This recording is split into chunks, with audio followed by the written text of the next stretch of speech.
आदरणीय दर्शक श्रोता, ताजा समाचार र विषयवस्तुमाथिको विभिन्न घटनाक्रमहरूमाथिको गम्भीर विश्लेषणात्मक, टिप्पणीमूलक र सूचनामूलक कुराकानीको जानकारी राख्न र निरन्तर सुन्नका लागि हाम्रो च्यानललाई सब्स्क्राइब गर्नुहोला। र तपाईहरुलाई यस्तै एउटा खबर सम्प्रेषण गर्न गइराखेको छु। लद्दाखमा चीन र भारत बीच भएको भिडन्तमा भारतीय 3 सैनिकको मृत्यु भएको छ भने सयौं भारतीय सैनिक घाइते भएको अनुमान गरिएको छ। चीनको सिमानामा सीमारेखा नाघेर भारतीय सेना अवैध रूपमा चीन प्रवेश गरेर चिनिया सैनिकमाथि हमला गरेपछि चिनिया सेनाले जवाफी हमला गर्दा 3 जना भारतीय सैनिक मारिएको चिनिया विदेश मन्त्रालयले बताएको छ। शान्तिपूर्ण वार्ता चलिरहेका बेला भारतीय सेना सीमा नाघेर चिनिया सेनामाथि आक्रमण गर्न चिनिया भूमिमा प्रवेश गरेका कारण भारतले यो क्षति बेहोर्नु परेको चिनिया विदेश मन्त्रालयले उल्लेख गरेको छ। चिनिया विदेश मन्त्रालयले भारतले सीमा नाघेर चिनिया सेनामाथि आक्रमण गरे भारतीय सेनालाई त्यहाँबाट पछि नहटाए अर्को आक्रमण गर्ने चेतावनी दिएको छ भने भारततर्फ 3 जना सैनिकको मृत्यु भएको चिनिया विदेश मन्त्रालयले पुष्टि गरेको छ। यसरी नै चीनतर्फ भने कुनै क्षति भएको छैन। भारतीय सैनिकले द्विपक्षीय सम्झौताको गम्भीर उल्लङ्घन गरी विस्तारवादी चरित्र देखाउँदै 2 पटकसम्म सीमारेखा नाघेपछि चीनले कडा जवाफ दिएको बताइएको छ। यस्ता हरकत र कदमहरू सुधारेर पछि नहटे भारतले ठूलो क्षति बिहोर्नु पर्ने चीनले भर्खरै चेतावनी दिएको छ।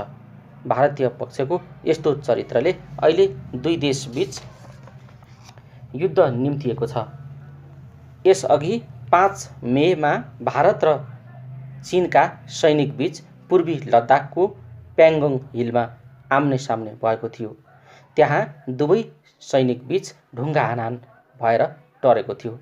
तर अहिले लद्दाखमा पुनः भारतीय सेनाले सीमारेखा पार गरेर चिनिया सेनामाथि आक्रमण गरेपछि गोली नै हानाहान भएको छ र भारतका 3 सैनिकले ज्यान गुमाएका छन्। चीन र भारत बीच तनाव आजदेखिको होइन। सन् 1962 मा पनि अन्तिम ठूलो युद्ध भएको थियो। त्यसबेला उक्त युद्ध 1 महिना 1 दिनसम्म चलेको थियो। त्यसबेला चीनले भारतलाई धुलो चटाउँदै विजय हासिल गरेको थियो। उक्त युद्धमा त्यसबेला चीनका 722 र भारतका 1383 जना सैनिक मारिएका थिए। त्यसबेला चीनका 548 सैनिक घाइते भएका थिए भने भारतका 1696 सैनिक बेपत्ता भएका थिए भने 1047 जना घाइते र 3968 जना बन्दी बनाइएको थियो। त्यसको 5 वर्षपछि 11 नोभेम्बर 1967 मा चीनको नाथुलामा भारतीय सेना प्रवेश गरेपछि हिंस्रक झडप भएको थियो। त्यसपछि 15 सेप्टेम्बर 1967 मा पुनः झडप भयो र अक्टोबरमा विवाद मिलेको थियो। यो झडपमा दुवै पक्षले ठूलो क्षति बेहोरेका थिए। यसरी पटक पटक हुँदै आएको द्विपक्षीय तनाव यो पटक फेरि भारत स्वयंले निम्त्याइरहेको छ। प्राय आफ्ना कुनै पनि छिमेकी मुलुकसँग राम्रो सम्बन्ध नराखेको भारतले आफ्ना छिमेकीहरूसँग सिमानाकै विषयमा विवाद र द्वन्द्व खडा गर्दै आएको देखिन्छ। अब भारत पछि नहटे र गल्ती स्वीकार नगरे कस्तो क्षति बेहोर्ने हो भन्ने अहिले नै यसै भन्न नसकिने अवस्था देखिएको छ।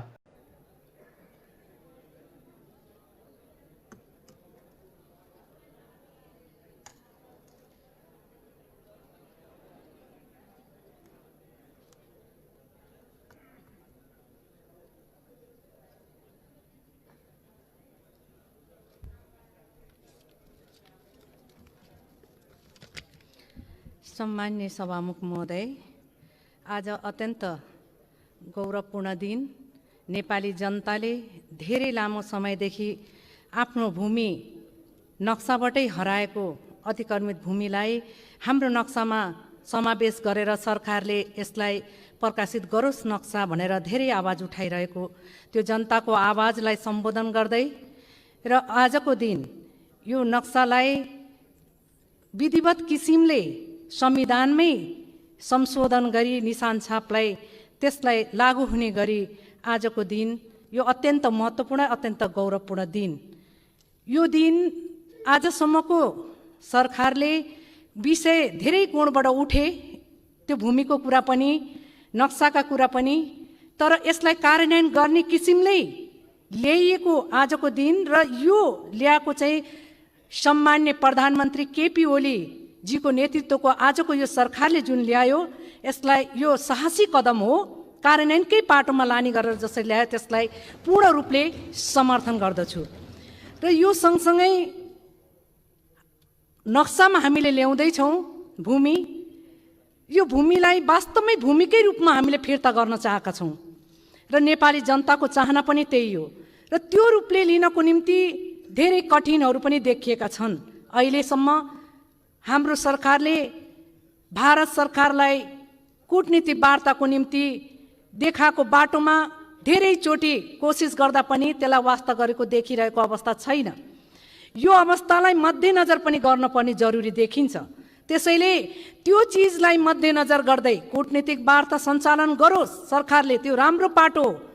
समाधानको पाटो पनि कूटनीतिक वार्ता एउटा पाटो महत्त्वपूर्ण पाटो हो त्यसलाई मान्छु तर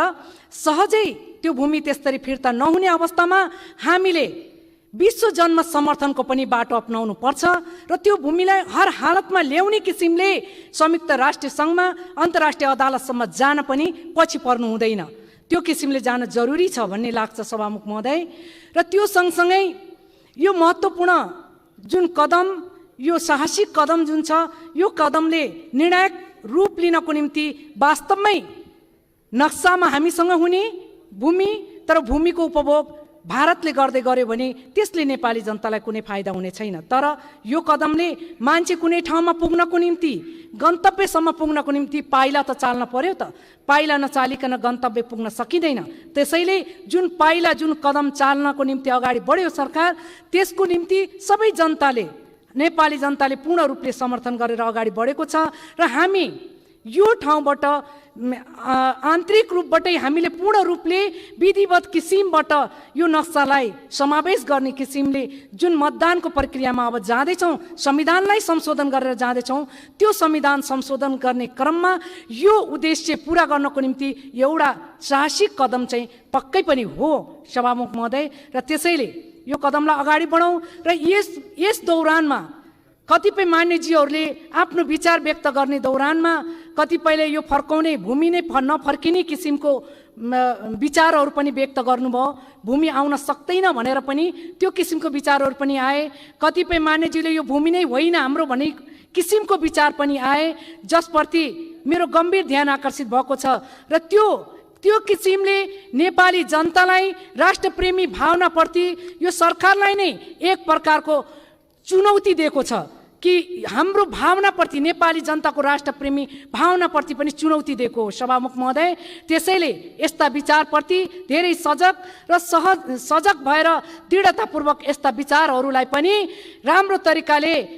प्रस्त गर्ने किसिमले जान पनि जरुरी छ जहाँसम्म हिमाल पहाड तराई त्यहाँका नेपाली जनताहरू सबै नेपाली हुन् हामी एक मना एकता भएर राष्ट्रप्रेमी भावनाको उसमा नेपालीहरू कसरी एक भएर उड्दा रहेछन् भन्ने कुरा आज जब जब राष्ट्र सङ्कटमा पर्छ तब हामी एक मना एकता भएर उभिएको यो इतिहास साँची छ त्यसैले यो आजको आवश्यकता आजको विषय यो विषय भएको हुनाले अन्य विषय मैले यसमा गाँच्न चाहिनँ तर स्पष्ट रूपमा भन्नुपर्दाखेरि संविधान घोषणा गर्ने बेलामा नै संविधानभित्रको अन्तर्वस्तुमै संघीयतासित विमति राष्ट्रिय जनमोर्चाको थियो र त्यो विमतिलाई आफ्नै किसिमले सडक आन्दोलन सदन आन्दोलन संशोधन उसले राखेर अगाडि ल्यायो तर आजको दिन निशान छाप्नै हो हाम्रो प्राथमिकता र यसैमा एक मना एकता भएर जानुपर्छ र जुन किसिमको एक मना एकता देखिएको छ राष्ट्रियताको सवालमा यो नै महत्त्वपूर्ण सवाल हो र यसलाई हामी पूर्ण रूपले अगाडि बढौँ